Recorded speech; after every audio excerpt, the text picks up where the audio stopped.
Olá, meus amigos e minhas amigas que acompanham as nossas atividades de estudo da terceira obra da codificação espírita, que é o Evangelho segundo o Espiritismo.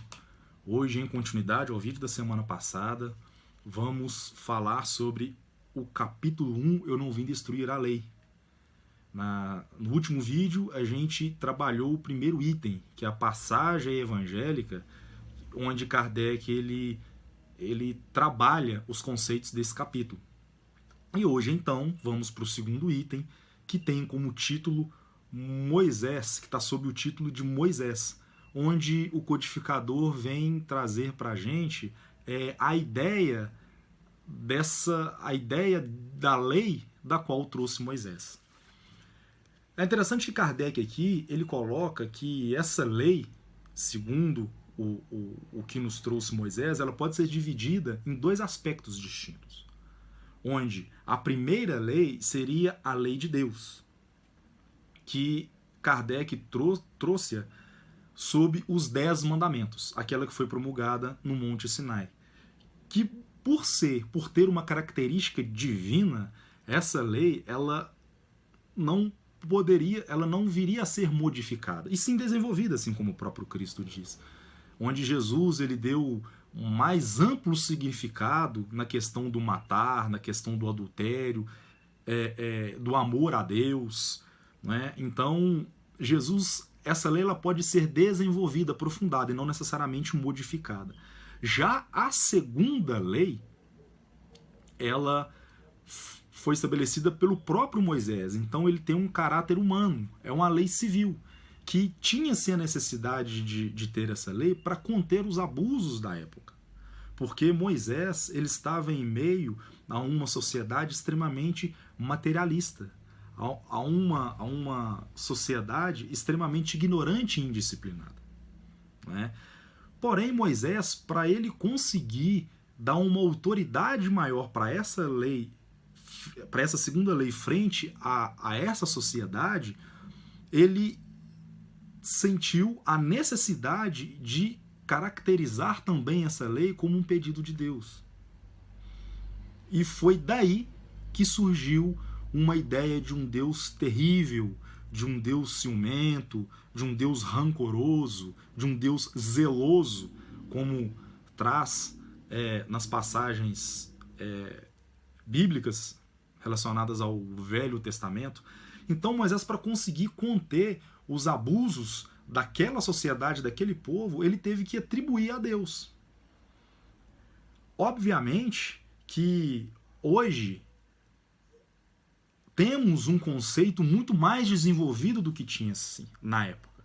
Por isso que essa lei civil, a gente consegue ver isso, basta com que a gente olha ao longo da história, ela sempre é modificada conforme a maturidade em que a sociedade se encontra naquele determinado momento.